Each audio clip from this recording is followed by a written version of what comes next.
दोस्तों, खाने काबा तमाम मुसलमानों के लिए नहायत इज़्ज़त और एहतराम वाला मुकाम है। दुनिया के सब मुसलमान इसको किबला मानते हुए इसकी तरफ रुख करके नमाज पढ़ते हैं और हज और उम्रे के लिए खाने काबा का तवाफ़ करने मक्का मुकर्रमा जाते हैं। मुख्तलिफ अदवार में खाने काबा की तामीर के कई मराहिल आए और इस हवाले से इसकी एक मुकम्मल तारीख़ है। हज़रत आदम अलैहिस्सलाम जन्नत से ज़मीन पर तशरीफ़ लाए तो अल्लाह ताला की बारगाह में अर्ज़ की कि ए अल्लाह, मैं यहाँ ना तो मलाइका की तस्वीर और तहलील सुनता हूँ और ना कोई इबादत गाह देखता हूँ, जैसे आसमान में बैतुल मामूर देखता था जिसके इर्द गिर्द फरिश्ते तवाफ़ किया करते थे। जवाब में अल्लाह ताला ने इरशाद फरमाया कि जाओ, जहाँ पर हम निशान बताएं वहाँ खाने काबा बनाकर उसके इर्द गिर्द तवाफ़ भी कर लो। हज़रत जिब्राइल अलैहिस्सलाम हज़रत आदम अलैहिस्सलाम की रहबरी के लिए उनके साथ चले और उन्हें वहाँ ले आए जहाँ से ज़मीन बनी थी, यानी जिस जगह पानी पर झाग पैदा हुआ था, और फिर यही झाग फैल कर ज़मीन बनी।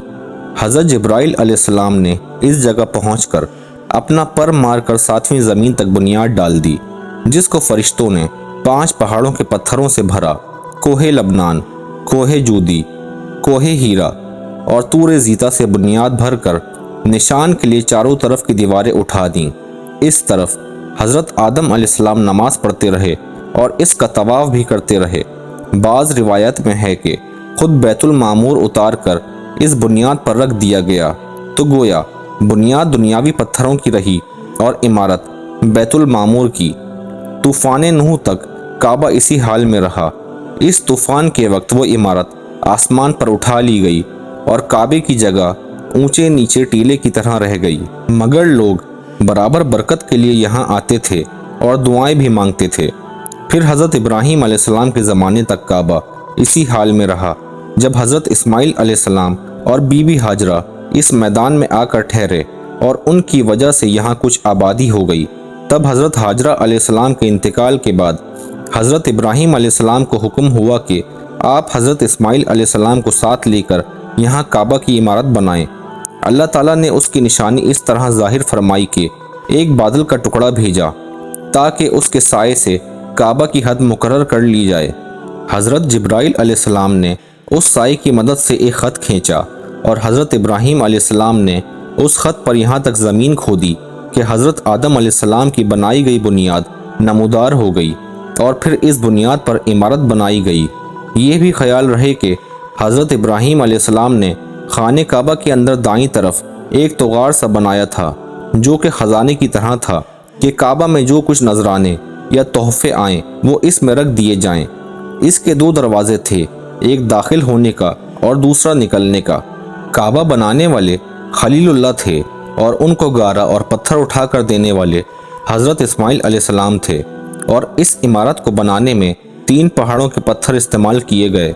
जिस पत्थर पर खड़े होकर हज़रत इब्राहीम अलैहिस्सलाम काम किया करते थे वो अभी तक वहाँ मौजूद है, जिसे मकाम इब्राहीम कहते हैं। हज़रत इब्राहीम अलैहिस्सलाम से पहले किसी ने यहाँ इमारत न बनवाई थी, मगर आपके बाद कई मरतबा इसकी तामीर मुरम्मत हुई। चुनाचा एक दफ़ा कबीला अमालका और जरहम ने उसे बनाया, फिर दोबारा कसई इब्न कलाब ने उसकी तामीर करवाई, जिसमें छत मकल दरख्त की लकड़ी की बनाई और इस पर तख्तों के बजाय हुरमे की लकड़ी डाली। जब हुजूर अकरम सल्लल्लाहु अलैहि वसल्लम की उम्र 25 साल की थी तो फिर कुरैश को इसकी तामीर करनी पड़ी।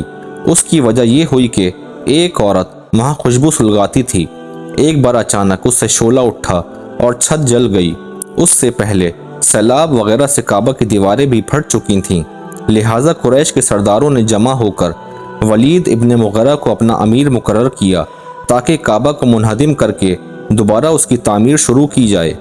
मगर आपस में ये तय पाया कि काबा की तामीर में सिर्फ हलाल माल ही खर्च हो, क्योंकि इस वक्त अक्सर मालदार सूदखोर थे, इसलिए माल हलाल बहुत कम जमा हुआ। उसकी कमी की वजह से उन्होंने इमारत अधूरी छोड़ दी। माल की कमी की वजह से उन्होंने इमारत छोटी कर दी और इसमें कुछ तब्दीलियां भी कर दी। पहली तब्दीली ये की कि तामीर इब्राहीमी से चंद गज ज़मीन छोड़कर उसे हतीन करार दे दिया गया, जिस पे अब भी काबा का परनाला गिरता है। دوسری یہ کہ 2 کے بجائے صرف ایک ہی دروازہ رکھا، اور وہ بھی زمین سے اتنا اونچا کہ جسے چاہے جانے دیں اور جسے چاہے نہ جانے دیں۔ تیسری یہ کہ خانہ کعبہ کے اندر لکڑی کی ستونوں کی 2 صفیں بنائیں، ہر صف میں 3 ستون تھے۔ چوتھی یہ کہ اس کی بلندی دگنی کر دی گئی، یعنی پہلے 9 ہاتھ تھی اور اب 18 ہاتھ۔ پانچویں یہ کہ خانہ کعبہ کے اندر رکن شامی کے قریب ایک زینہ بنایا جس سے چھت پر چڑھ سکیں۔ حضرت عائشہ رضی اللہ تعالی عنہا فرماتی ہیں کہ ایک بار مجھے رسول اللہ صلی اللہ علیہ وآلہ وسلم نے کعبہ کے متصل زمین میں بنیاد ابراہیمی کھول کر دکھائی، جس میں اونٹ کے کوہان کی شکل میں پتھر لگے ہوئے تھے، اور فرمایا، اے عائشہ، قریش نے روپیے کی کمی کی وجہ سے بنیاد ابراہیمی کا کچھ حصہ چھوڑ دیا، ابھی لوگ 9 مسلم ہیں، اگر ان کے بھڑک جانے کا اندیشہ نہ ہوتا تو ہم موجودہ کعبہ کو منہدم کر کے بنیاد ابراہیمی پہ مکمل دوبارہ اس کو بناتے۔ حضرت عائشہ رضی اللہ تعالی عنہا کی اس روایت کی وجہ سے حضرت عبداللہ بن زبیر رضی اللہ تعالی عنہ نے کعبہ معظمہ کو دوبارہ بنوایا، جس کو بنیاد ابراہیمی پر مکمل کیا گیا۔ قریش نے کعبہ کی تعمیر میں جو تبدیلیاں کی تھیں ان کو دور کیا گیا۔ حتین کو خانہ کعبہ میں داخل کیا اور اس میں زمین سے متصل شرقاً غرباً دروازے بھی رکھے۔ یمن سے خوشبودار مٹی منگوا کر، جس کو ارس کہتے ہیں، چونے میں اس کو ملوا کر گارے کی بجائے استعمال کیا گیا۔ دیواروں پر نہایت قیمتی ریشمی غلاف چڑھایا گیا، جس کا رواج اب بھی جاری ہے۔ کعبہ کو سب سے پہلے غلاف پہنانے والے کا نام اسد ہے، جو یمن کا بادشاہ تھا۔ اس نے مدینہ منورہ کو آباد کیا۔ حضور اکرم صلی اللہ علیہ وآلہ وسلم سے ملاقات کے شوق میں اس نے یہیں سکونت اختیار کر لی۔ اس کی قوم کے کچھ لوگ بھی یہیں بس گئے۔ امید ہے آپ کو ہماری آج کی ویڈیو پسند آئی ہوگی۔